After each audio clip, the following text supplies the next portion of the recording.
Bueno, vamos a esperar un ratito más a ver que se sumen todos.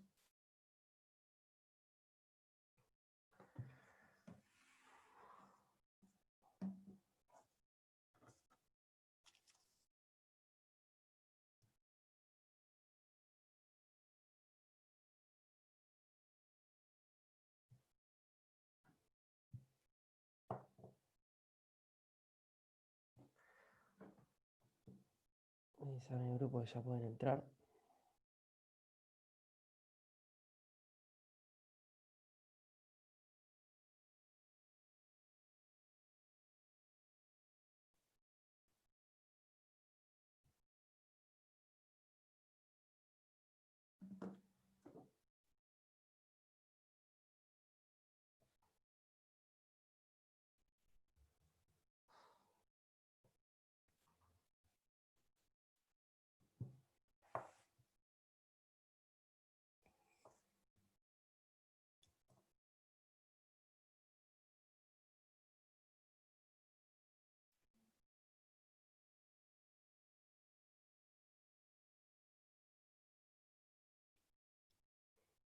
Todos los que están acá pudieron mandar el trabajo práctico. Vi que me fueron llegando casi todos, pero no pude contar todavía si están Sí, profe. todos.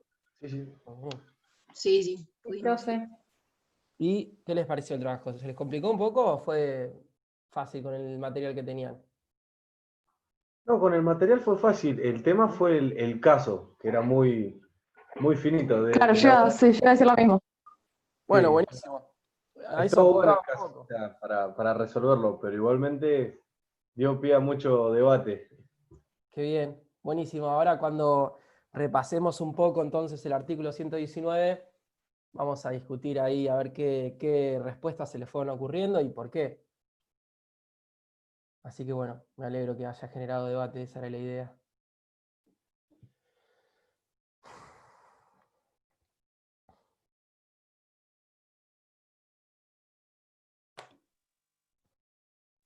Hola, buenos días. Hola, ¿qué tal? Buenos días.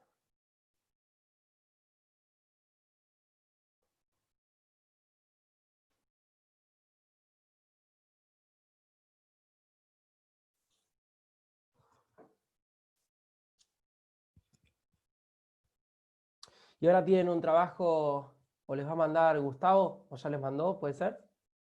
¿Para cuándo tienen la fecha de entrega de ese trabajo?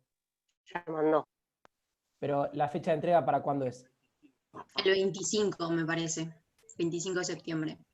El 25 de septiembre, ok. No, yo para no superponer el próximo trabajo, para que no les quede en la misma fecha de entrega. Me la voy a anotar.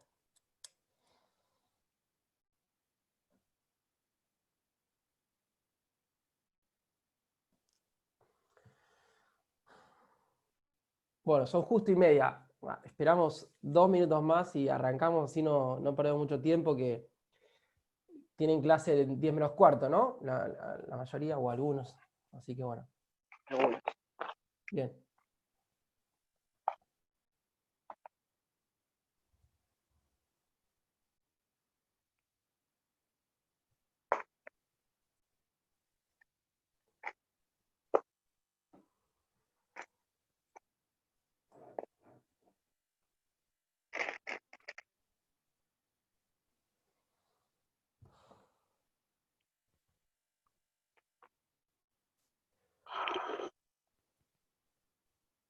¿Cómo era?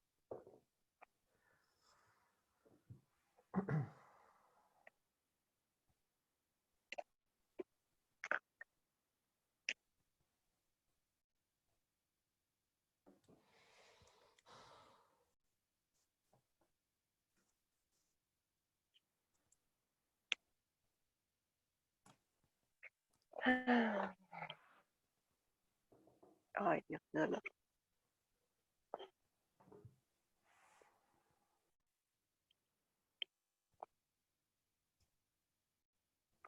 Bueno, vamos arrancando, de última se van sumando el resto. Bueno, como ya veníamos ahí recién hablando con algunos de sus compañeros, vamos a aprovechar para discutir un poco las respuestas del trabajo práctico a medida que vayamos avanzando en el estudio de los delitos que nos toca hoy. Hoy concretamente vamos a ver el artículo 119, y si llegamos, los agravantes o las circunstancias que agravan estas conductas previstas en los últimos incisos sí, de este artículo. En este artículo lo que se tipifica, digamos, lo que se prevé es la conducta de abuso sexual. Y el legislador eligió hacerlo de manera gradual, es decir, del abuso sexual simple, que sería la conducta con menor disvalor, si se quiere, que en menor medida afecta al bien jurídico, hasta el abuso sexual con acceso carnal o actos análogos, que es la que en mayor medida afecta a la integridad sexual, ¿no? Entonces, como decía, el primer párrafo es el abuso sexual simple, que se va a aplicar en la medida en que los hechos no configuren alguna de las otras dos hipótesis. O sea que de alguna manera, el abuso sexual simple es una figura subsidiaria, porque si el ataque configura o abuso sexual gravemente ultrajante o con acceso carnal, esta figura queda desplazada y se va a aplicar alguna de las otras dos. Ya vamos a ver después cuáles son las características o qué es lo que tiene que suceder para que se apliquen estas dos medidas, estas dos figuras. Bueno, todos tienen el apunte para ir siguiéndolo más o menos, porque por ahí les va a ser más fácil. Vamos a empezar entonces con el artículo 119, el primer párrafo. Lo leo así rápido y avanzamos. Bueno, será reprimido con reclusión o prisión de 6 meses a 4 años el que abusare sexualmente de una persona cuando ésta fuera menor de 13 años, o cuando mediare violencia, amenaza, abuso coactivo o intimidatorio de una relación de dependencia, de autoridad o de poder, o aprovechándose de que la víctima, por cualquier causa, no haya podido consentir libremente la acción. Entonces ya, de esta estructura vemos, es bastante simple. Hay una figura, una conducta básica, que es la del abuso sexual, y después hay medios determinados, ¿no? Entonces puede ser el abuso sexual de una persona menor de 13 años, que para la ley ahora vamos a ver que es absolutamente incapaz de disponer de su sexualidad, es decir, que el consentimiento de esta persona menor de 13 años no tiene relevancia, o el abuso sexual se tiene que dar por violencia o amenaza, o sea, ejerciendo violencia o amenaza, abuso coactivo, de una relación de poder o de dependencia, es decir, abuso coactivo intimidatorio de una relación de poder o de dependencia, que ya vamos a ver qué significa, y finalmente aprovechándose de que la víctima no pudo consentir la acción. Entonces vamos a ver también de qué se trata eso. Pero bueno, este es un delito entonces de acción, porque requiere obviamente una acción de alguien, ¿no? No se puede cometer por... Bueno, podemos discutir algún caso en que se cometa por omisión, pero por lo general esto es un delito de acción, de mera actividad, y es instantáneo, porque en el momento que yo realizo la conducta de abuso sexual ya estoy cometiendo el delito. No necesito un resultado separado espacio-temporalmente de la conducta. En el momento en que yo realizo, por ejemplo, el tocamiento, estoy configurando el abuso sexual simple. No necesito que después se configure un resultado separado espacio-temporal de mi conducta. Por ejemplo, en el homicidio, ¿no? Yo necesito que ocurra la muerte. Ese es un resultado que está separado espacio-temporalmente de la acción de matar. En este tipo de delitos no se necesita eso. Sí se necesita, y esto es importante que ustedes lo reconozcan, un resultado jurídico, que es la afectación al bien jurídico, la afectación a la integridad sexual. Pero ese resultado jurídico no tiene que ver con un resultado material que se diferencia espacio-temporalmente de la propia acción de abusar sexualmente. ¿Se entiende esto? Por eso se dice, lo podemos discutir, pero por eso se dice que por lo general en los delitos de mera actividad es difícil encontrar situaciones de tentativa. Pero, ¿ustedes estudiaron lo que es la tentativa en Derecho Penal, parte general? ¿Sí? Bueno, ¿a alguien se le puede ocurrir, por ejemplo, aunque este delito es un delito de mera actividad, o sea, con el solo hecho de realizar la conducta ya lo estoy cometiendo, pero algún supuesto de tentativa? ¿A alguien se le puede ocurrir? ¿Podemos pensar eso? ¿Es posible? Si una pregunta del examen diría, ¿el delito de abuso sexual simple admite tentativa? O en verdadero o falso, no admite tentativa. ¿Qué pondrían ustedes? ¿Verdadero o falso? Falso. Porque sí lo ¿Por qué? admite. Y bueno, a ver, por ejemplo, ¿qué supuesto o qué ejemplo se te ocurriría? Lo que se me ocurre, profe, perdón, Sí. es por ejemplo si la víctima se alcanza a escapar, quizá, que no se puede consumar el abuso. Puede ser, por supuesto, puede ser una. Por ejemplo, en el abuso sexual ¿sí? Que la víctima esquive el tocamiento o que el sujeto activo ya proyecte objetivamente, digamos, empiece a realizar su acción con gestos, con palabras, y aparezca alguien, ¿no? En el caso de un menor de edad, que alguien pretenda abusar de un menor de edad en una habitación, en una casa, y de repente aparezca otra persona, entonces ahí se configura un supuesto de tentativa. Pero lo que tenemos que tener en claro es que en realidad este es un delito de mera actividad, que no requiere, como sí lo requiere el homicidio, por ejemplo, o las lesiones, de un resultado separado espacio-temporalmente de la propia conducta, ¿no? Esto se ve claramente en ese tipo de delitos. Bueno, la dimensión objetiva, ¿no? La conducta típica en su dimensión objetiva. El que abusare sexualmente de una persona. Y esto genera ya el primer problema, porque ¿qué quiere decir abusar sexualmente de alguien? ¿No? Si nosotros vamos, por ejemplo, a los fallos que yo les mandé, no sé si tuvieron posibilidad de leerlos, pero hay algunos que, por ejemplo, dicen, la figura básica se configura con meros tocamientos. Pero en el mismo fallo dice que por la intensidad o por la duración temporal constituyan una afectación grave para la víctima. Entonces uno dice, bueno, si es un mero tocamiento, si lo llevamos al caso que tuvimos que resolver en el trabajo práctico, diríamos que es abuso sexual. Pero si leemos este fallo, que es del Tribunal de Casación Penal del año 2015, que dice, bueno, no, ojo, porque tiene que haber una afectación o un menoscabo grave a la integridad de la víctima, que sea tanto, que se configure por la intensidad de ese tocamiento.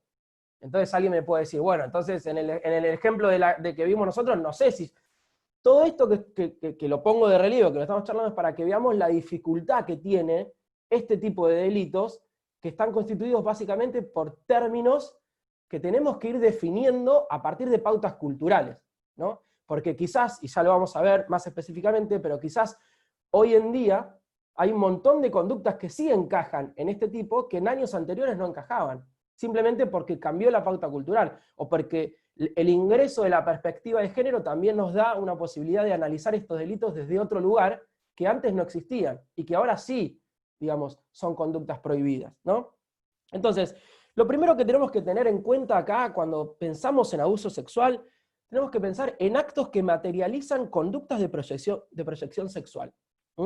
Es decir, conductas que objetivamente tengan una proyección sexual. Porque alguien va a decir, bueno, entonces acá tiene que haber sí o sí contacto físico entre los cuerpos. Y yo digo, bueno, sí, pero ¿y si alguien eyacula, por ejemplo, sobre el cuerpo de otra persona? No hay contacto entre los cuerpos, pero ¿no hay abuso sexual ahí? Claramente hay abuso sexual. Entonces, tampoco nos podemos casar con una definición, es decir, bueno, esto es así, 1 más 1 es siempre 2. Hay que tener criterios normativos de fondo que nos permitan obtener una solución. ¿Y el criterio normativo acá cuál es? Bueno, la conducta tiene que ser objetivamente sexual. O sea, tiene que tener una proyección sexual, pero que sea objetiva, que no dependa de mi intención. Y ahora lo vamos a ver un poco más claramente, ¿no? Esto es lo que yo por ejemplo, hay algunos autores que en este caso, cuando no hay contacto físico entre los cuerpos, dicen, no se configura el abuso sexual, a lo sumo se configura un delito de coacción, es decir, que me estás haciendo a mí soportar o tolerar algo en contra de mi voluntad, ¿no? En el caso de la eyaculación sobre el cuerpo de la víctima. A mí me parece una interpretación media rara, y me parece que el límite literal del abuso sexual encaja también, o abarca también este tipo de situaciones, donde si bien no hay un contacto directo, hay un acercamiento con una conducta claramente de proyección sexual, ¿no? Entonces ahí también lo podríamos encajar. Es decir, el acto tiene que ser objetivamente sexual, que sean susceptibles, y esto es importante también, recuerden la primera clase, que sean susceptibles de que qué es lo que tiene que lograr el acto para configurar un delito, qué es lo que tiene que afectar. ¿El bien jurídico? Muy bien, Jamín, el bien jurídico, y en este caso la integridad sexual, ¿no? Entonces, tiene que ser objetivamente sexual, es decir, no es que solamente para mí es sexual el acto, porque en mi sexualidad o en mi intención, ahora vamos a ver con un ejemplo, determinado acto tiene carácter sexual. No, tiene que ser objetivamente sexual, o sea que para todos, una pauta cultural, no tengamos discusión de que esto es un acto de proyección sexual, y a su vez, ese acto tiene que ser capaz o idóneo para lesionar la autodeterminación sexual de la persona mayor de 18 años y la indemnidad sexual, es decir, la no injerencia de terceros en la persona menor de 13 años, ¿verdad? Esto es importante, entonces. Proyección sexual y de carácter objetivamente sexual. ¿Por qué esto de objetivamente sexual? Porque es importante tener en cuenta que las intenciones, esto viene en el artículo 19 del Código de la Constitución Nacional, las intenciones no están prohibidas penalmente. Por ejemplo, un ginecólogo que disfrute sexualmente de la atención de sus pacientes, pero que en su praxis médica no se desvía ni 1 milímetro de lo que recomienda la ciencia médica. ¿Qué hacemos con ese muchacho? Ponele que le cuente a un amigo, vos no sabés cómo disfruto. ¿Es un delito eso o no? ¿Es un delito de abuso sexual o no? ¿Hay contacto directo? Sí. ¿No? ¿Hay contacto directo de órganos sexuales entre una persona y otra? Y del paciente sí, del doctor por ahí las manos. ¿Qué es lo que falta acá? En este ejemplo. Lo que lo cambia quizás es el consentimiento de la paciente, ¿no? Pero no, porque el consentimiento de la paciente consiente una atención médica, no consiente un abuso Claro. sexual. Para Claro. el médico quizás es un abuso, para el médico lo que está haciendo es una conducta de contenido sexual. Entonces nosotros, desde la óptica del médico, podríamos encajarlo acá. Pero ¿qué es lo que está fallando? Que un poco va relacionado con lo que decís vos, Manuel. No hay Que un... no se afecta la integridad de la víctima, la integridad sexual, porque ella cree que es algo médico. Bueno, Claro, pero en definitiva, ¿qué es lo que falta? El acto en sí, aunque subjetivamente de carácter sexual para el médico, en realidad no es un acto de proyección sexual, objetivo, porque para todos nosotros es una revisación médica. Es un caso medio raro, pero digamos, es para que entiendan que las intenciones del sujeto activo, de quien comete el abuso, no se prohíben. Lo que se prohíbe es un acto material, concreto, exterior, que tiene la capacidad de comunicar algo. Y esto es lo que comunica el acto de abuso sexual. Una conducta de proyección sexual, que se realiza sin el consentimiento de la persona, o de la víctima en este caso, o de la paciente, ¿no? Pero acá lo que faltaría es ese condimento de objetividad en la conducta, ¿no? Otro ejemplo podría ser el del sastre, ¿no? Bueno, ahí también hay que ver, porque para ahí, si el sastre se extralimita con su trabajo y realiza tocamientos que no tiene que realizar, puede ser que encajemos. Pero si él simplemente por acercarse a algunas partes y qué sé yo, le genere placer sexual, eso no implica que haya un abuso. Porque la conducta se desarrolla en el marco de un rol estereotipado que no se extralimita, y no adquiere objetivamente una proyección sexual. ¿Se entendió ese punto? ¿Ah? Y esto obviamente va cambiando con el tiempo. ¿Por qué? Porque ¿qué es lo que define esto? Que lo dijimos hace un ratito. En definitiva, lo que está definiendo qué es abuso sexual y qué no, son pautas culturales, valoraciones sociales, ¿no? Ya lo vamos a ver, por ejemplo, con otros delitos, pero, por ejemplo, hasta hace un tiempo, ir caminando por la Rambla de Barcelona en Corpiño, por ejemplo, era un delito de exhibiciones obscenas. Hoy, muy difícil que eso pueda llegar a constituir un delito de exhibiciones obscenas. ¿Qué cambió ahí? Cambió la pauta de valoración social detrás, que le da contenido a los términos del delito. Por eso es en este tipo de delitos es muy importante tener en la cabeza los criterios normativos de fondo para poder realmente aportar soluciones razonables frente al caso concreto, y que no se distancien de la realidad. Bien, ¿alguna pregunta con respecto a este tema de la conducta típica? Que después lo podemos volver a discutir cuando repasemos el trabajo práctico. Si no, seguimos avanzando a los medios, al caso del menor y los medios determinados. No. Bueno.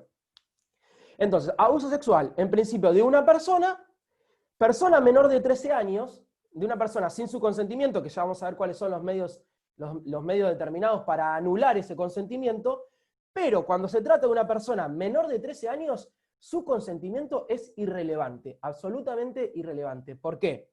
Bueno, porque para el legislador, para nuestro sistema normativo, las personas menores de 13 años no son capaces de disponer de su sexualidad todavía, aún, porque consideran que están en pleno desarrollo, por lo menos para este tipo de actos.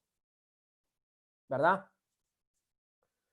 No pueden tomar, o sea, para la ley, los menores de 13 años no pueden tomar decisiones libres respecto de su sexualidad. Entonces, su consentimiento sería irrelevante a los efectos típicos. Porque por más que una persona, un nene o una nena de menor de 13 años preste su consentimiento a este tipo de conductas, va a seguir siendo un delito la conducta, porque no tiene relevancia jurídica su consentimiento. ¿Se entendió? Bien. El fundamento detrás de esto es que estudios científicos demuestran, sociológicos, científicos, demuestran que en realidad hasta esa edad, o más o menos, porque esto también es flexible, pero bueno, la ley tiene que poner un término, son incapaces, las personas menores de 13 años son incapaces de comprender el significado sociocultural de los actos de contenido sexual. Entonces, en ese sentido, la ley los pretende proteger. Dice, bueno, mira, hasta que no cumplas 13 años, no te manejes en este ámbito. Por las dudas. Obviamente que en el caso concreto, pero por las dudas... Profe, una cosa. Sí. Por eso cuando, por ejemplo, por ahí los abusan, ellos hacen dibujos, porque eso a veces lo manifiestan. Claro, sí. Bueno, eso ya, una de las maneras que tiene la psicología, o la psicología infantil, de determinar si existió o no una situación de abuso, es mediante exámenes específicos o entrevistas que se le realizan a los menores. ¿Cuándo se pueden realizar? Porque hay muchas veces que el menor no responde a las entrevistas, pero no responde porque es muy chiquito o porque no puede, entonces tampoco ese medio es idóneo para poder determinar si hubo o no hubo abuso sexual. Eso no quiere decir que no haya habido, eso quiere decir que la personita no está en condiciones de atravesar una entrevista psicológica y de, a partir de los resultados de esa entrevista, determinar si, con algún grado de acreditación, si sucedió un episodio de abuso o no. Pero sí, una de las formas de manifestar lo que tienen es a través de dibujos o a través de distintas maneras de expresarse que son interpretadas por gente profesional, como puede ser psicólogas infantiles. Por eso, en este tipo de delitos, en la praxis, todas estas intervenciones de auxiliares de la justicia especializados es muy importante, porque nosotros somos abogados. Yo puedo tener conocimientos básicos de psicología del testimonio, pero no soy psicólogo ni médico. Entonces, y el juez tampoco, y el fiscal tampoco. Entonces, la intervención de este tipo de personas con conocimientos específicos es muy importante. Bien. Bueno, ahora vamos a estudiar o a repasar cuáles son los medios que se contemplan en la norma para anular el consentimiento, ¿no? Recuerden que esto el abuso sexual se da cuando la otra persona no consiente esa conducta de proyección sexual objetiva. ¿Y cuáles son esos medios? Bueno, en primer término, cuando mediare violencia. Otra vez, violencia es un término normativo, es un término que hay que definir. ¿Lo que es violencia? Bueno, en parte está definido en el artículo 78 del Código Penal, que dice, la violencia incluye los medios hipnóticos o narcóticos. Es decir, que si a mí me drogan para abusarme sexualmente, esto encajaría en el delito como una forma de violencia para anular mi consentimiento. ¿Está claro? O si viene Tuzán y me hipnotiza, también. Se considera violencia en función de anularme mi consentimiento. Acá hay una palabrita que a mí me gustaría que en el apunte la tachen, porque la verdad que cuando lo hice ya hace un tiempo no me di cuenta. Dice, para definir violencia, ¿no? Energía física puesta sobre la víctima para vencer su resistencia. Y este es un paradigma que hay que sacarnos de encima. No hay que probar la resistencia de la víctima para sostener que hubo anulación de su consentimiento, ¿no? Me gusta más pensar en el ejercicio de la fuerza destinada a vencer la voluntad de la víctima. Y la voluntad de la víctima se expresa fácilmente diciendo que no. No tengo por qué exigirle a la víctima que despliegue resistencia para tener por acreditado la falta de consentimiento. ¿Se entiende esto? Esto es algo que ha venido, que lo puso sobre sobre el tapete, digamos, sobre la escena, y lo empezó a discutir mucho, la perspectiva de género. ¿Mm? Sobre todo creo que lo discutimos la otra vez o lo charlamos. ¿Qué pasa con la persona, ya sea hombre, mujer o lo que sea, que ante la violencia o ante esa situación de violencia inmanente se paraliza? Y no genera una resistencia, pero tampoco da su consentimiento. Entonces, si no hay signo de resistencia, quiere decir que yo consentí. ¿Se dan cuenta cómo es una interpretación forzada, rara, y que no tiene que ver con la realidad, ¿verdad? Bueno, esto es un avance, creo yo, en la interpretación de estos tipos, acercándonos a realmente lo que pasa en la realidad y qué es lo que ocurre. Me parece que hay que tenerlo presente. Entonces, borren y tachen esa palabrita resistencia de ahí para sacarnos ese paradigma de la cabeza. Por otro lado, también, nosotros tenemos una ley de violencia contra la mujer y en esa ley se define qué es violencia contra la mujer. Y alguien podría decir, che, ¿yo puedo utilizar esa definición que está en la ley de la violencia contra la mujer para encuadrar una situación de abuso? Después véanla, es la 26.485. Si mal no recuerdo, en uno de los incisos donde define violencia contra la mujer, se habla de la violencia económica, por ejemplo, ¿no? Entonces, bueno, eso abre una puerta, porque hay que precisar qué quiere decir la violencia económica, y a partir de ahí se podría analizar alguna situación en donde una persona se vea obligada, o su consentimiento se vea anulado, debido a un ejercicio de violencia económica sobre esa persona. Y esto estaría configurando un abuso sexual también.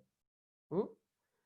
¿Por qué? Porque yo defino, hago encajar en el alcance literal de violencia la definición que me otorga una propia ley nacional, que es la 26.485. Puede haber personas que digan, no, yo no estoy de acuerdo con esto, la violencia a la que hace referencia este artículo tiene que ver con una energía física puesta sobre la persona para vencer su voluntad. Bueno, habrá que discutirlo y habrá que proveer argumentos de un lado y del otro, y el que tenga los mejores argumentos va a ser el que finalmente logre convencer al juez, o logre convencer a un auditorio, si es un evento académico o lo que sea. ¿Mm?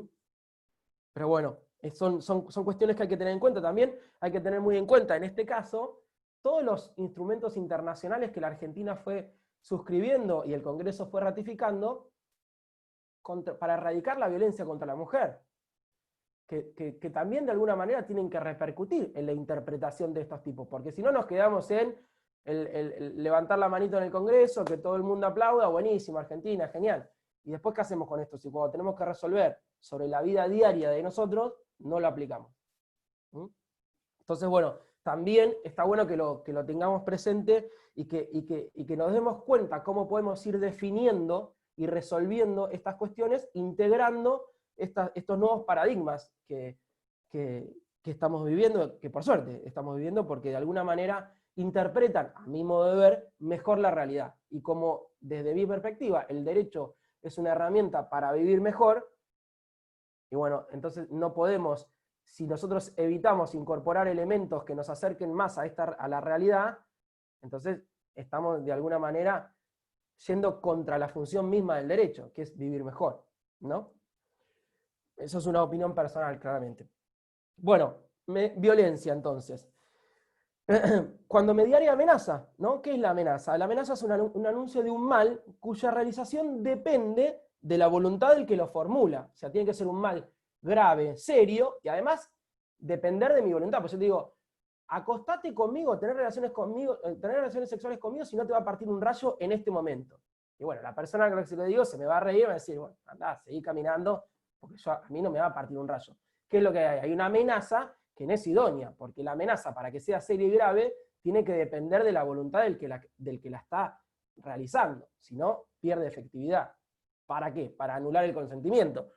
Nadie que esté bien de la cabeza va a creer en esa amenaza, y por tanto su consentimiento no se va a ver afectado. ¿Se entiende? Tiene que ser una amenaza seria, grave, y que dependa de la voluntad de la persona que la está realizando. Bien, ¿alguna duda sobre estos dos medios para anular el consentimiento? ¿No?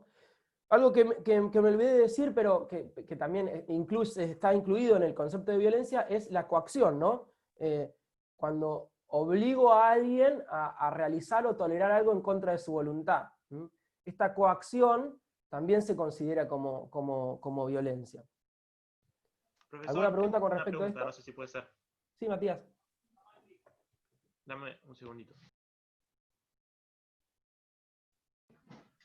Disculpe. Cuando media amenaza en este tipo penal, justamente, por ahí es una duda de penal 1 y me olvidé, pero ¿se acumulan los tipos amenaza y abuso simple con amenaza? No, eso es una buena pregunta. Lo que vos estás preguntando es un tema de concursos, ¿no? Es decir, bueno, en este caso es el propio delito que se integra con la amenaza. Entonces ya en el disvalor de acción de la conducta de abuso sexual que se realiza por la amenaza, está incluido en el delito de abuso sexual. Ahora, por ejemplo, violencia. Si yo ejerzo violencia física sobre una persona, la tengo de las manos, de los pies o de lo que sea, y abuso sexualmente de ella, y después le genero lesiones, o le genero lesiones antes, con un golpe, y después ejerzo violencia para anular su consentimiento y mantengo una conducta de abuso sexual, ahí yo podría sostener, mire, la figura de abuso sexual no es suficiente para cubrir el desvalor de acción de estos dos hechos. Hágame ingresar el delito de lesiones y después discutamos si es concurso ideal o concurso real. Pero necesitamos hacer ingresar dos normas de derecho penal porque con una no alcanza a captar el disvalor del acto o de los actos. ¿Se entiende? Ahí hay distintos criterios normativos para hacer ingresar una segunda norma. Y esto se estudia en la teoría de concursos. Está el factor temporal, ¿no? Está la unidad de sentido, bueno, hay un montón de criterios normativos. Yo tengo un articulito cortito, muy didáctico, está muy bueno, de un profesor que tuve en la Universidad de Navarra, en Pamplona, se llama el profesor Sánchez Hostiz, sobre concursos, que les va a servir, para el que quiera ejercer, le va a servir un montón. Y además le va a servir para cualquier otro examen o otro trabajo práctico de penal, porque siempre el tema de concursos es un tema que está y que atraviesa. Así que después se los mando para el que quiera, o hagamos mejor al revés. El que lo quiera, manda, bueno, se los mando yo, se los mando en el grupo, el que quiere bajar lo baje, el que no, no. Después alguno que me haga acordar. Gracias por la pregunta, Matías. Bueno, vamos entonces al tercer medio determinado, que es cuando mediare abuso coactivo o intimidatorio de una relación de dependencia, de autoridad o de poder. ¿En qué se diferencia de los medios comisivos anteriores? En ambos casos se trata de situaciones en las que se anula el libre consentimiento de la víctima. Acá lo que sucede es que el sujeto activo se aprovecha o abusa coactivamente, o sea, la coacción implica hacer, tolerar o realizar a otro algo en contra de su voluntad.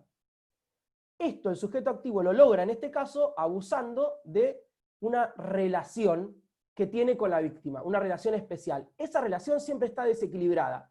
En este caso, el sujeto activo siempre va a tener una relación de superioridad sobre la víctima. Y utiliza esa relación para cometer el abuso. ¿Se entendió? Entonces, puede ser que la relación que sea una relación de dependencia, en donde la víctima esté subordinada al autor, exacto, la víctima subordinada al sujeto pasivo. Una relación de autoridad, de dependencia, puede ser alguien que tenga mucha ascendencia sobre otra persona, ya sea moral, ya sea porque la vida, o por un grupo de amigos, por lo que sea.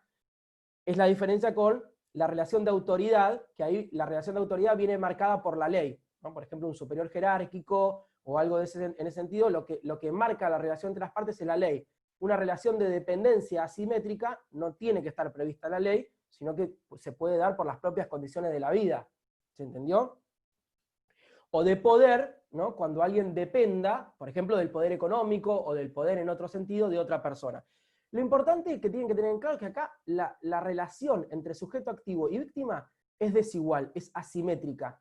Y el sujeto activo se aprovecha de esa, o utiliza, mejor dicho, utiliza esa relación para cometer el abuso. En realidad, para anular el consentimiento del sujeto activo y del sujeto pasivo, y de esa manera cometer el abuso. ¿Se entendió? Acá tenemos que ver la diferencia con la figura de acoso sexual, que no es un delito. El acoso sexual no está tipificado como delito, sí el abuso, ¿no? Por ejemplo, si un jefe mío me dice, Javier, ¿te querés ir más temprano hoy? Un viernes, por ejemplo, que yo ya me quiero ir a tomar una cerveza, olvidarme, fin de semana, 6 de la tarde, dice, Javier, ¿te querés ir más temprano? Sí, me muero, vale, me da temprano. Bueno, pasá a mi despacho y tenés que hacer esta conducta. Yo le digo, no, de ninguna manera. Me quedo hasta las 9 de la noche trabajando como un coreano, pero yo eso no voy a hacer. Eso no es abuso sexual, eso es acoso sexual. No es un delito. Será, en todo caso, una razón para considerarme despedido o para hacer algún tipo de reclamo en el marco de la relación laboral. Pero no es un delito, porque no se anuló mi consentimiento. ¿Se entiende? Él se aprovecha de una situación de poder, claramente, porque es mi jefe, y me dice, Javier, si vos querés tener este beneficio, tenés que hacer esto. Yo le digo, no. Mantengo mi autodeterminación, no se ve afectada. Lo que pasa que hay claramente un acoso, pero no es un delito. ¿Se entendió la diferencia entre el abuso sexual? Donde el abuso sexual, sí, efectivamente hay una anulación de ese consentimiento, en función de este Profe. medio. Sí. Pregunta, entonces, aún así, no siendo que está tipificado, pero quizá dentro del ámbito penal, sí da lugar a otro tipo de reclamos, es decir, es posible no dejar los acosos, no sé si es la palabra, pero impunes, por ponerlo de alguna forma. Por supuesto, no solo no es posible, no es recomendable, nadie tiene que pasar por esa situación. Y si pasa, hay que hacer, porque incluso un acoso sexual puede constituir una tentativa de abuso sexual. Yo puedo decir perfectamente, mire, la relación de poder o la relación de dependencia es tal que la sola proposición de lo que usted me está diciendo constituye una tentativa de abuso sexual, que no se configura porque yo me fui rápido, o porque apareció un compañero de trabajo y dijo, no, pero ¿qué estás haciendo? Es una locura. O por lo que sea. Pero puede ser una tentativa de abuso. ¿Se entiende? Y en el marco del derecho laboral, que no lo manejo, estoy seguro que debe constituir una injuria o un perjuicio muy grave y que debe tener sus consecuencias. ¿Mm? Pero lo que quiero que entiendan es la diferencia entre el delito de abuso sexual y una situación de acoso sexual. Que hablamos en el ámbito laboral porque es el ámbito paradigmático donde se dan estas cosas, pero puede ser en otros ámbitos también. ¿Se entiende? No sé no me acuerdo quién me había hecho la pregunta. María Bianchi. Yo, profe, discúlpeme que no activo la cámara y le escribí en el chat que está rota la de arreglar, No, pero por hoy, mañana me conecto con otra compu. ¿Entendiste entonces? ¿Te quedó claro? Sí, ¿Te sí. sirvió la respuesta? Sí, buenísimo, gracias. No, de nada. Bueno, si no queda ninguna otra pregunta más de esto, vamos al último de los medios, que es el aprovecharse de que la víctima, por cualquier causa, no haya podido consentir libremente la acción. ¿Mm? La primera diferencia con los medios anteriores es que acá no hay una taxatividad de los medios. No es que es o por violencia o por amenaza o por cuando mediaria abuso de una situación de dependencia de autoridad o de poder. Acá es por cualquier razón que la víctima no haya podido consentir la acción. Pero se agrega un elemento más, que lo vamos a ver cuando estudiemos el costado subjetivo, que es que el sujeto activo se tiene que aprovechar de que la víctima, por ejemplo, yo estoy en un boliche y veo en el sillón del VIP, por ejemplo, lo que sea, una chica que está desmayada. Por alcohol, por drogas, por lo que sea, o un chico, no importa. Y yo cometo una conducta de abuso sexual en perjuicio de esa persona. Esa conducta encaja en esta hipótesis, porque no es que yo violentamente la emborraché a esa persona o la drogué para anular su consentimiento. La persona estaba en condiciones de no poder consentir, porque estaba desmayada, porque estaba pasada de alcohol o porque estaba pasada de droga. ¿Qué hice yo? Me aproveché de esa situación y abusé sexualmente. ¿Se entiende? Eso sería, por ejemplo, un ejemplo de este tipo. También puede ser porque la persona tenga trastornos mentales o porque, no sé, porque en el momento tenga algún episodio de lo que sea, no sé, de alguna enfermedad que le impida prestar libremente su consentimiento. Es una fórmula amplia. Y siempre que nosotros podamos argumentar razonablemente que esa persona no podía prestar libremente su consentimiento y que yo me aproveché de eso para cometer el abuso, entonces lo voy a poder encajar en esta figura. ¿Mm?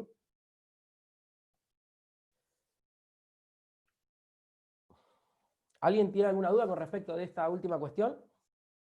¿No? Entonces Yo ya pasa. tengo una duda de la cuestión de acoso. Sí. Me quedé colgado con la duda. Entonces no tiene ningún tipo de repercusión penalmente quien efectúa un acoso. Acoso sexual no es un delito. Claro, entonces no. Por más que. No es un delito contra la integridad sexual. Mira, Claro. yo una vez en un posgrado que estaba haciendo en la UBA,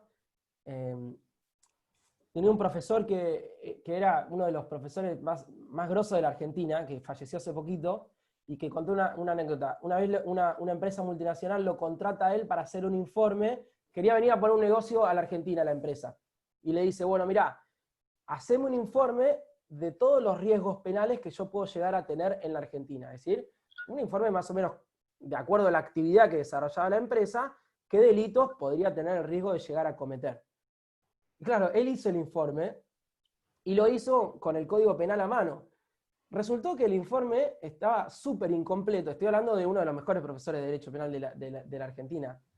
Resultó que el informe era súper incompleto. ¿Por qué? Porque nosotros tenemos un problema muy grave en la Argentina, que esto lo marca también el profesor Pastor de la UBA, que es que tenemos el Código Penal y después tenemos un montón de leyes por todos lados que también configuran delitos.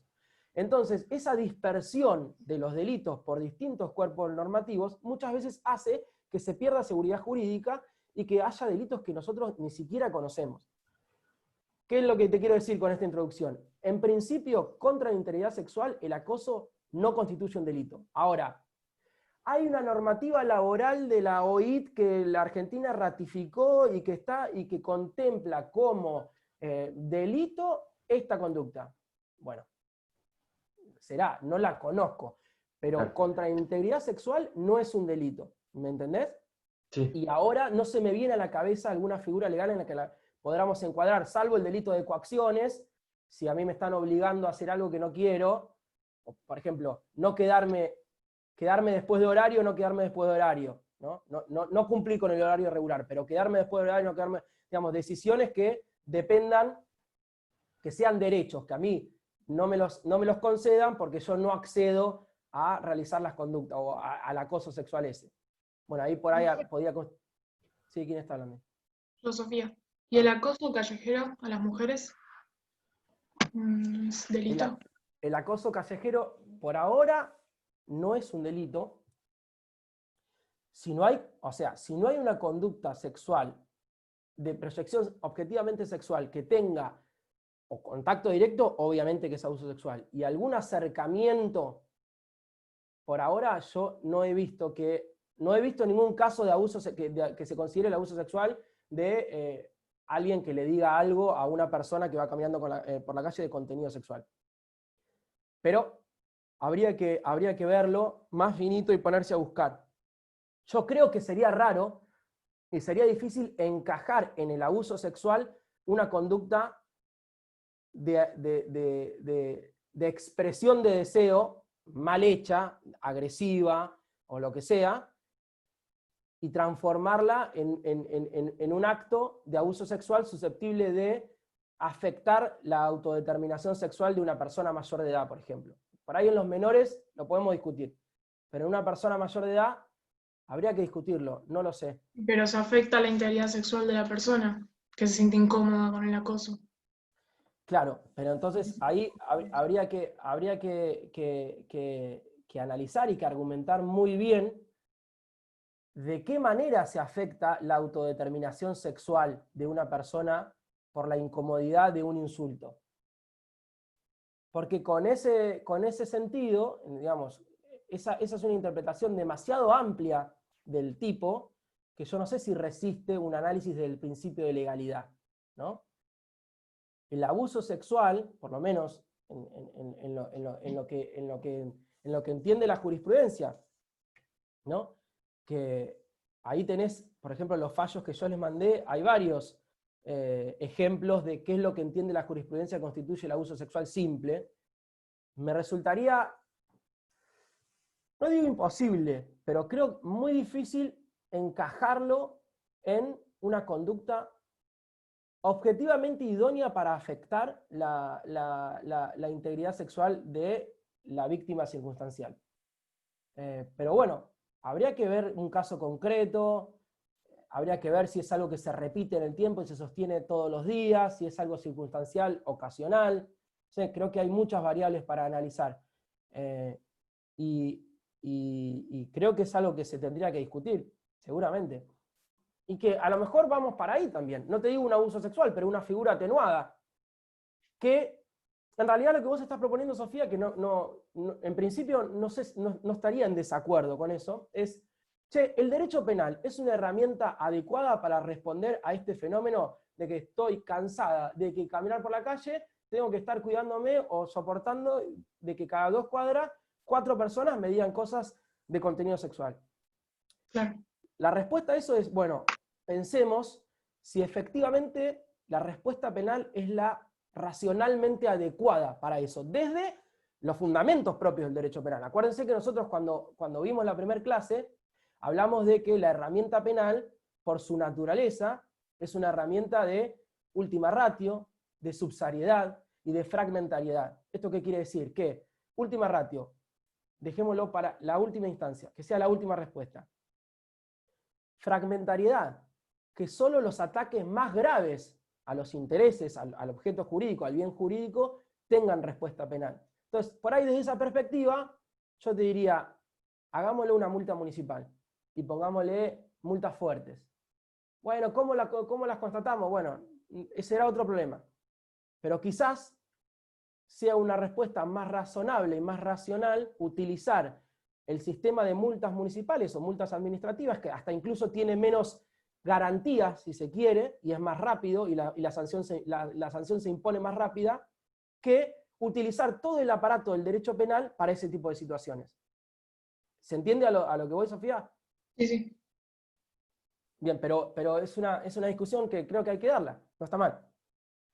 Es un buen aporte, gracias. Vamos. Bueno, ¿alguien quiere comentar algo sobre esto? Que es muy interesante lo que decía Sofía, si alguien quiere decir algo, si no pasamos de tema.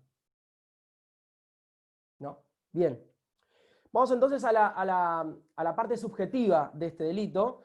Es un delito claramente doloso, dolo directo. Es decir, que yo tengo que conocer que efectivamente estoy cometiendo un acto de contenido objetivamente sexual y lo estoy cometiendo en perjuicio de una persona que no me dio su consentimiento. Tradicionalmente, van a decir, bueno, requiere el conocimiento y la voluntad de realizar ese acto. Obviamente está toda la discusión, que no la vamos a hacer acá, de qué se entiende por dolo y demás. Supongo que algo habrán visto en Derecho Penal Parte General. No se requiere una intención específica, es decir, no se requiere que yo lo haga para satisfacer mi deseo sexual. No. Se requiere que el acto que yo realice, volvemos a lo que hablábamos al principio, sea objetivamente sexual y lo realice sin el consentimiento de la otra persona.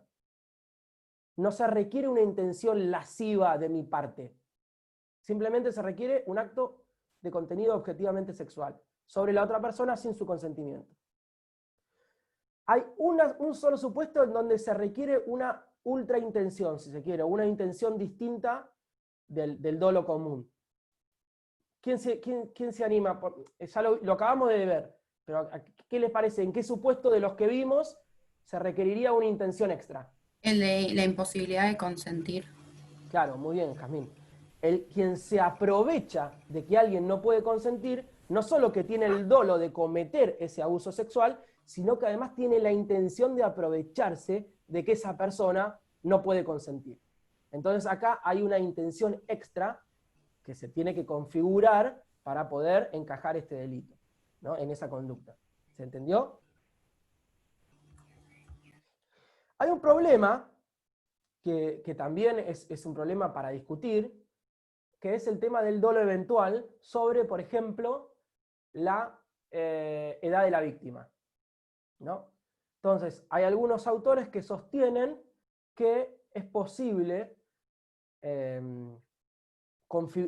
este delito se configure cuando se realiza una conducta de abuso sexual sobre una persona con el consentimiento de esa persona, pero yo me represento en la posibilidad de que esa persona sea menor de 13 años y llevo, sin embargo, el acto lo realizo de la misma manera, ¿no?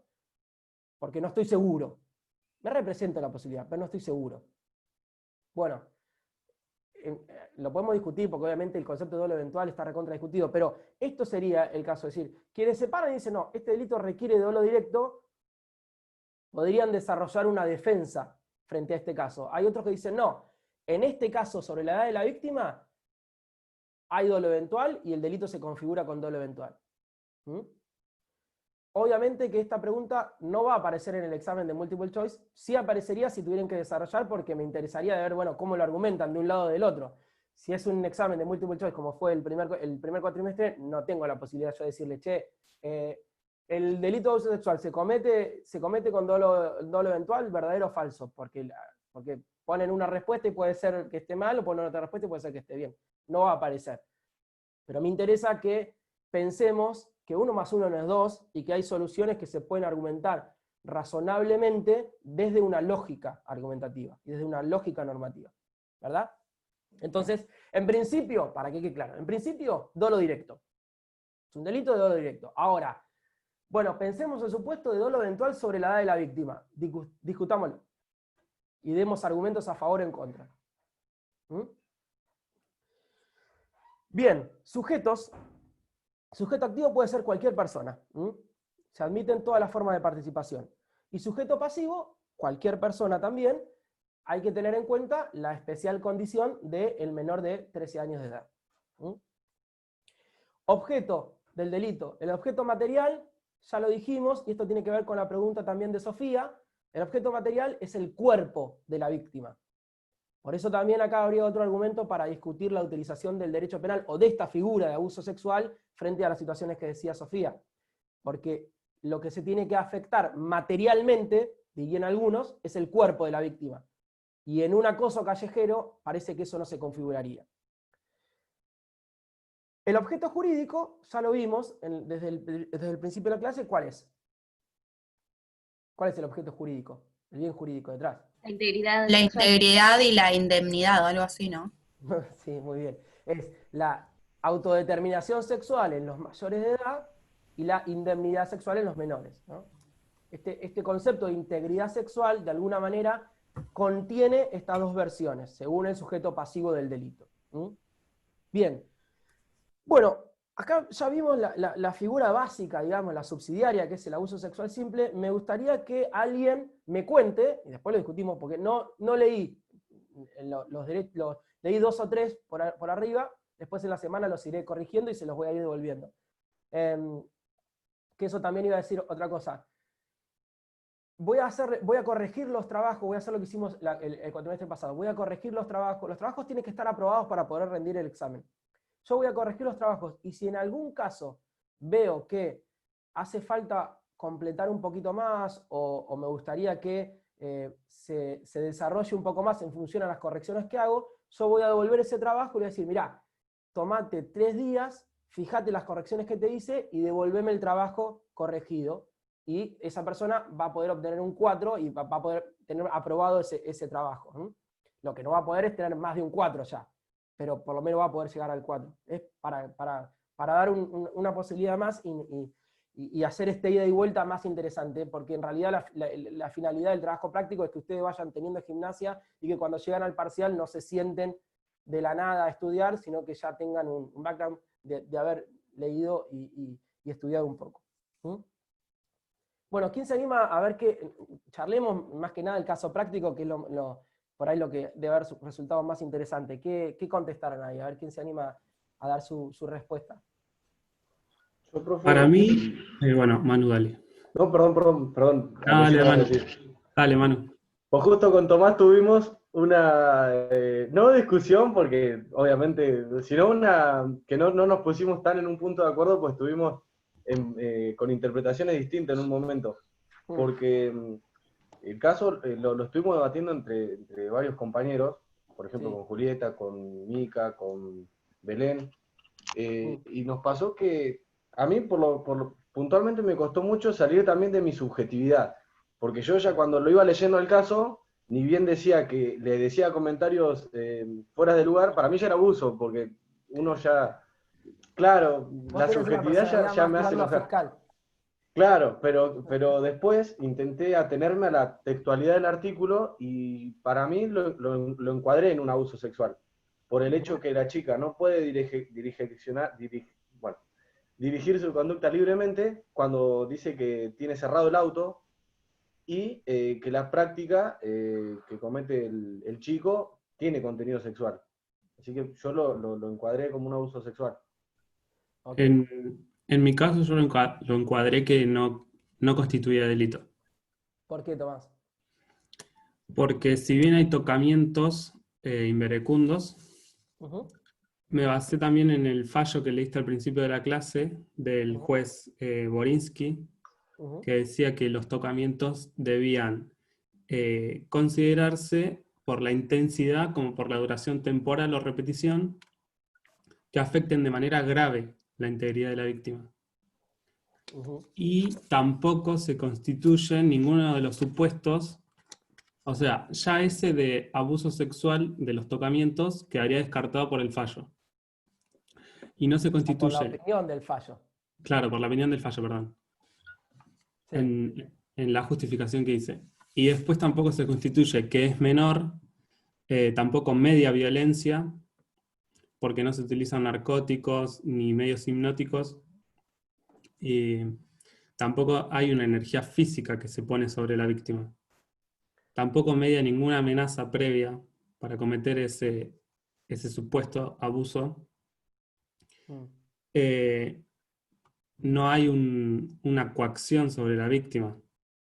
Está bien. Vos si te entiendo bien, lo que me está Sí. diciendo es que repasaste todos los medios determinados que tiene digamos, la figura de abuso sexual simple, lo confrontaste con los hechos del caso y dijiste, oh, la verdad que para mí no existe violencia, no existe amenaza, no existe abuso de una relación de dependencia, autoridad, poder, no existe una situación donde, donde el sujeto activo se aprovecha de que la víctima no puede consentir la acción, y además la conducta que realiza Martín, creo que se llamaba, no me acuerdo cómo,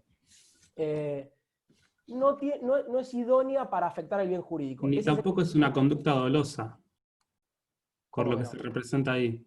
No tiene la voluntad ni conocimiento de que está realizando una conducta de abuso. Bueno, entiendo tu argumento. Vamos a ver si alguno de tus compañeros piensa distinto. ¿Alguien piensa distinto de los argumentos de Tomás? Profe, ¿puedo intervenir? Yo también Bueno, pienso vamos a hacer distinto. una cosa. Yo pienso distinto. Todas saltamos. Pará, Bueno, digo algo vamos a ordenar. cortito y- Ordenemos así. Belén, Julieta y Camila, ¿no? Habían dicho de hablar. Sí. Bueno, Sí. empezar Belén, después Sí. Julieta y después Camila. No, yo tuve una discusión precisamente con Manuel y con Mica bastante interesante, porque es verdad que es muy difícil librarnos de las subjetividades por la naturalización que muchas veces estas prácticas tienen y porque son cosas con las que, por lo menos, muchas nos identificamos. Ujú. Con esto de no ser mala onda, con, digamos, no decir no explícitamente en ningún momento, pero lo que yo siempre, en lo que inquirí, digamos, ayer, fueron dos cosas. Por un lado, el silencio no es sinónimo de consentimiento. Por otro lado, he leído por ahí que en el abuso sexual simple, una abogada había argumentado que no necesariamente debía de mediar un contacto físico. El artículo, de hecho, en ningún momento lo menciona y me pareció bastante interesante hacer hincapié en eso, pese a que en el caso sí hay contacto físico y que con Mica, precisamente ayer me explicaba, decía, sí podemos alegar que hubo violencia incluso, porque él de alguna manera ejerce presión. Entiendo ahora, por lo que mencionaba usted, que el objeto material es el cuerpo de la víctima. Yo me acuerdo que la abogada había puesto un ejemplo de, bueno, supongamos el caso en el que una persona ejerce coacción sobre otra y la obliga a desvestirse y tocarse. El autor no la está tocando, pero en ese supuesto es abuso. ¿Por qué? Porque está comprometido el objeto material. Entonces, otra cosa que considero, lo último, es que respecto de lo que dice Tomás, yo no leí el fallo, pero ya que menciona el tiempo, la intensidad y la reiteración, creo que es una cuestión más bien vinculada con la segunda figura delictiva, que es el abuso gravemente ultrajante. E incluso en ese supuesto tengo, digamos, mi opinión formulada en relación a lo que implica el sometimiento sexual o la gravedad, que muchas veces depende más bien de la víctima y el caso concreto, más que un encuadramiento netamente objetivo de las figuras. Así que no, yo argumenté que es un abuso sexual simple, porque media contacto físico, porque en ningún momento hay consentimiento, y bueno, no consideré que fuera gravemente ultrajante porque no hay mucha duración y no hay reiteración. Además de que, eventualmente, cuando ella finalmente manifiesta la incomodidad y replica, digamos, la actitud de Martín, él directamente cede, digamos, y le abre el laburo. Pero sí hay un abuso sexual, simple. Ok, muchas gracias, Belén, por el aporte. Muy interesante también. Julieta. No, para mí también es un abuso sexual simple, o sea, el artículo 119. También me cuesta como que dejar mi opinión de lado, por eso tardé un montón en hacer el caso práctico, porque me costó encuadrarlo todo, fijarme bien y obviamente sacar mi opinión, pero sí, porque la chica nunca consintió, o sea, se sintió incómoda y para mí hasta un poco intimidada, te diré, porque a ver, como dice Belén, o sea, porque no haya dicho que sí, o sea, no, ni que no significa nada, es la reacción que tuvo ella, ¿me entendés? Entonces, nada, o sea, no hubo consentimiento, se afectó su autodeterminación. Después ella, bueno, tuvo la intención de bajarse del auto y aún así él se inclinó más y se acercó más. Y bueno, eso. Y también lo que yo agregué es que como es un delito de instancia privada, ella denunció y que si no, no hubiera una denuncia, no se procede. Eso yo lo que agregué también al trabajo práctico.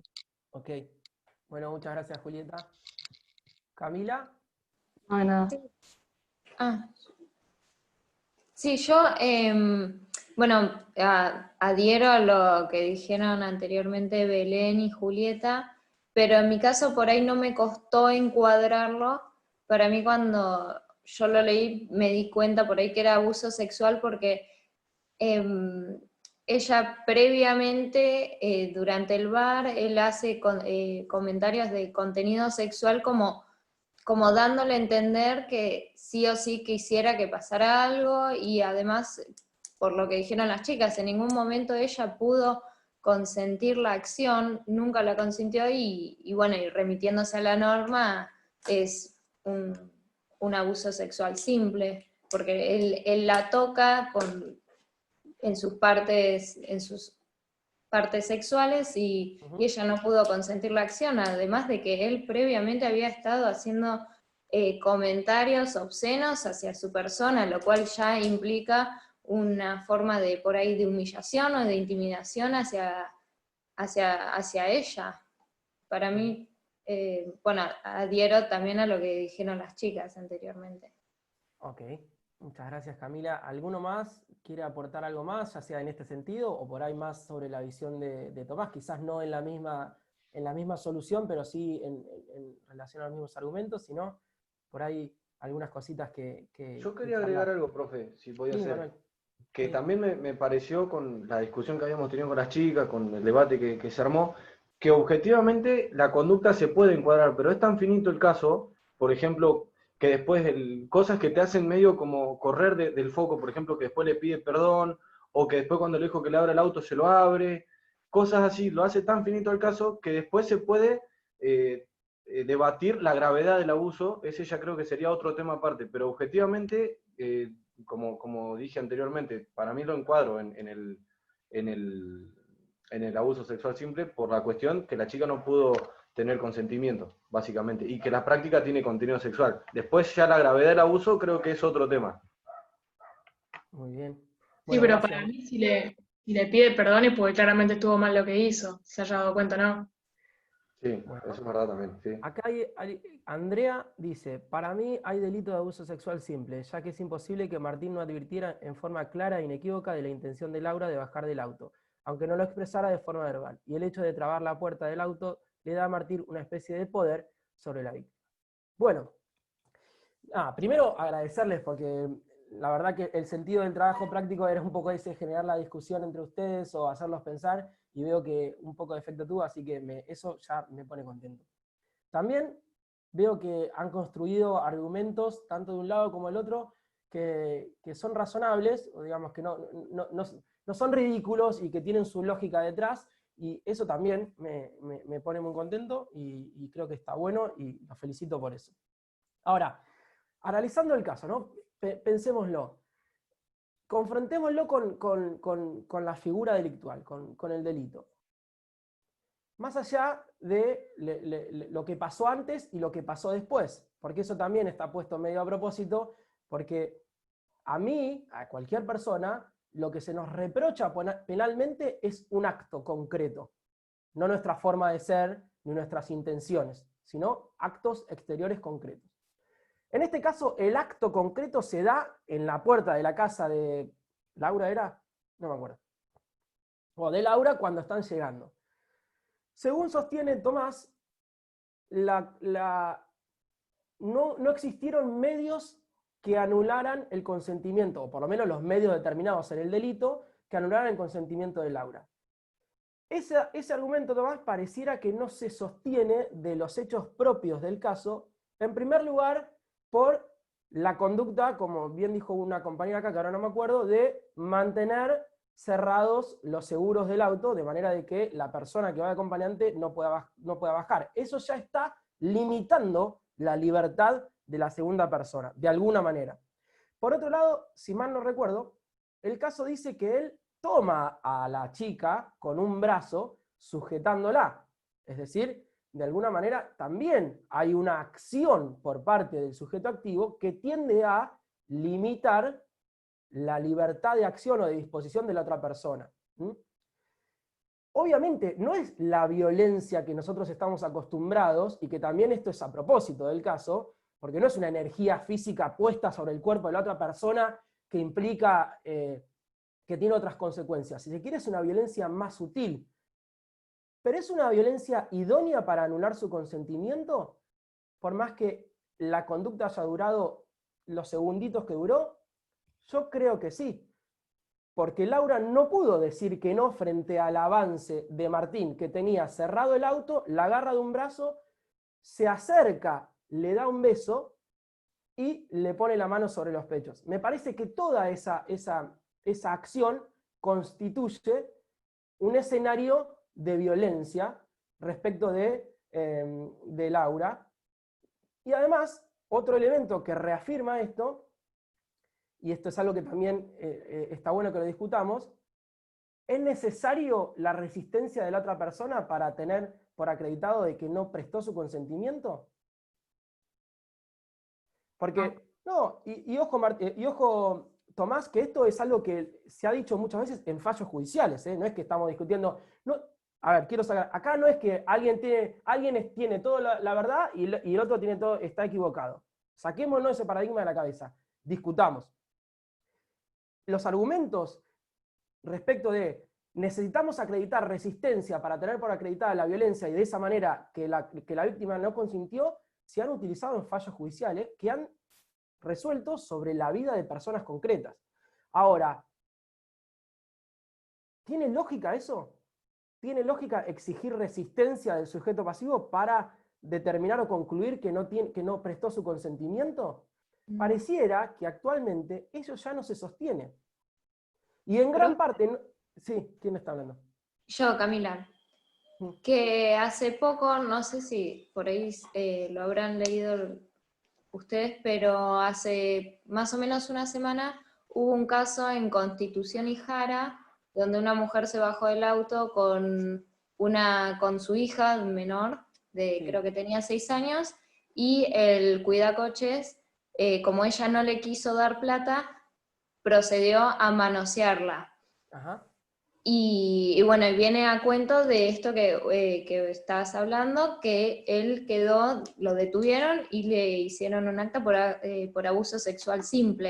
Por más que no haya mediado violencia de haberla agarrado y eso, él procedió directamente a tocarla y quedó encuadrado en abuso sexual simple. Ese es por ahí mi comentario. Sí, tiene que ver con este tema. Lo que sí me parece interesante de Tomás, del argumento de Tomás, que obviamente es discutible y hay que generar argumentos a favor y en contra, quizás hay muchos más en contra que a favor, pero es un argumento, pensando en la defensa.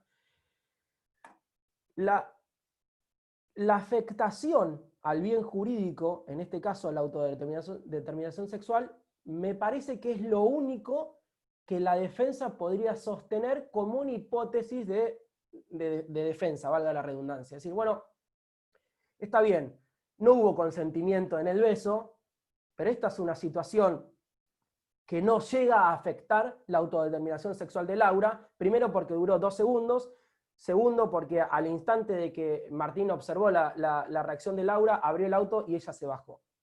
Yo no digo que se comparta este argumento, digo que desde la visión de afectación del bien jurídico, alguien puede sostener, bueno, acá no sé si se llegó a afectar la autodeterminación sexual de Laura. Y si yo sostengo que no se afectó la autodeterminación sexual de Laura, entonces, ¿qué? Entonces no hay delito, porque para que haya delito tiene que haber afectación a la autodeterminación sexual. Ojo, no comparto en lo personal este argumento, pero digo, pensando en las dos campanas, y para que todos tengamos una visión amplia del tema, bueno, este podría llegar a ser un argumento que pueda llegar a utilizar la defensa. Si me preguntan mi opinión personal, creo que ya la dije, me parece que constituye una conducta de abuso sexual simple, y que bueno, que es finito, que tiene elementos que estaban pensados para que se dé la discusión. Profe, ¿Alguien quiere aportar? Sí, Matías. Yo tengo una duda, porque yo en el trabajo práctico hice digamos, manejé 2 hipótesis distintas, que es si él es consciente de lo que está, o sea, consciente o lo hace... ¿Por qué? Explico por qué, porque voy desde antes, porque si no, no se entiende nada.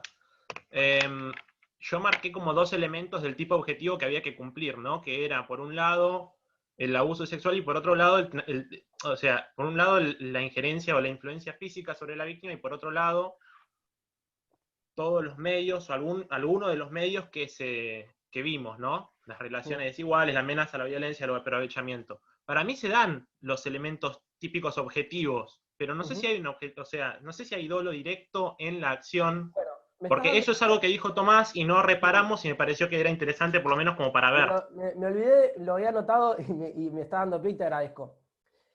Recuerden que no se prohíben las intenciones. En el caso, Martín puede haber no tenido ni siquiera deseo sexual de hacer lo que hizo. Sin embargo, nosotros podemos coincidir que objetivamente la conducta de abalanzarse sobre otra persona, poner la boca en los labios de otra persona y la mano en los pechos de esa otra persona es una conducta de proyección objetivamente sexual. Yo puedo realizar esa conducta sin tener una intención sexual, una intención lasciva. El delito no me exige, recuerden cuando hablamos de la imputación subjetiva del delito, el delito de abuso sexual simple no me exige otra intención más que conocer y saber que estoy cometiendo una conducta de abuso sexual de proyección objetivamente sexual sin el consentimiento de la otra persona. Ahora, eso no quiere decir que yo deba, con esa conducta, satisfacer mi deseo sexual. Y esto creo es un poco lo que apuntás vos, la diferencia, Matías, entre el dolo típico es conocer que estoy cometiendo una conducta de abuso sexual, es decir, una conducta objetivamente sexual, sin el consentimiento de la víctima. Conocer y querer eso, y tener esa intención. Distinto de satisfacer mi deseo sexual con esa conducta. Yo puedo no satisfacer mi deseo sexual con esa conducta, pero sin embargo estoy cometiendo el delito. Porque a mí el derecho penal no me prohíbe intenciones o emociones. Lo que me prohíbe son actos concretos. Porque entre la discusión de fondo de esto, y esto es muy importante, el derecho penal no es una herramienta para imponer una determinada moral. No está pensado para dirigir el pensamiento y las intenciones de las personas. Tiene sentido el derecho penal cuando permite una convivencia en paz, cuando permite una mejor convivencia. Y la convivencia se manifiesta solo en actos exteriores que tengan sentido comunicacional. Las intenciones de cada uno son privadas. Entonces yo puedo cometer un abuso sexual sin la intención de satisfacer mi deseo sexual, pero comunicativamente y objetivamente esa conducta tiene carácter sexual. Y yo conozco y sé que tiene carácter sexual. Y la realizo igual. Ese es mi dolo típico, no mi intención de satisfacer mi deseo sexual. ¿Se entendió ahí la diferencia? Sí, sí, está claro. ¿Alguno más? Eso también lo habíamos hablado, profe, en el debate, de que quizá para el chico no se constituía un abuso porque era una práctica quizá que para él no estaba mal, porque eso también, decíamos, depende mucho de la subjetividad de cada uno, porque para nosotros obviamente es un abuso y es algo horrible, pero en la sociedad que vivimos quizá es una cuestión que para el chico era algo hasta correcto o normal o una práctica socialmente aceptada, por así decirlo. Pero con ese criterio, si en una cultura es correcto y normal tener relaciones sexuales con la hija menor de la casa una vez que llega un visitante, como puede ser, por ejemplo, la cultura esquimal, que el hombre de la casa ofrece a su mujer para que el visitante tenga relaciones sexuales, sin el consentimiento de la mujer, eso acá, en Argentina, es delito. No importa las intenciones que tengan las partes, pueden tener las mejores intenciones, cultura milenaria o lo que sea. Las intenciones de cada uno no interpelan en el delito. Acá lo que interpela es un acto objetivo exterior, de proyección sexual, que está prohibido realizar sin el consentimiento de la otra parte. Más allá de que para Martín sea normal hacer eso. Bueno, Martín, no es más normal. No se puede hacer más eso. Yo quería aclarar algo. ¿Puede ser? Sí, claro, nomás. Que no estoy a favor de lo que se hizo de esa conducta, claramente. No, eso está clarísimo. Pero los hechos evidenciados me daban a entender. En un principio yo estaba desarrollando un fundamento que encuadraba como delito. Pero cuando me puse a leer los fallos que usted subió, es más, estaba justificando que encuadraba como abuso sexual simple con el mismo fallo que lo terminé justificando de modo contrario. Eso está bueno, y los fallos es un arma de doble filo, ¿no? Porque uno cuando lee un fallo, la cabeza de uno está acostumbrado a decir, esto está en un fallo judicial, entonces de alguna manera tiene un valor de verdad superior a los argumentos que pueda tener yo. O saquémonos de eso. Porque si empezamos a leer la cantidad de fallos judiciales, se van a dar cuenta de que hay un montón de errores y de cosas con las que no estaríamos de acuerdo nunca. Entonces, sirven, obviamente, y no hay que apartarse, y hay líneas jurisprudenciales, y además que sirven y que son casi obligatorias. Pero en este tipo a mí, particularmente con lo que dice ese fallo, estoy de acuerdo con lo que decía una compañera hoy, que no me acuerdo quién es, que habla de duración e intensidad, pareciera que está haciendo referencia al abuso sexual gravemente ultrajante, que no tiene que ver con el abuso sexual simple, que no exige que se configuren esos hechos, ¿no? Pero bueno, el próximo delito lo vamos a ver ya en la próxima clase, porque creo que ya son 10 menos cuarto, hay compañeros y compañeras que se tienen que ir.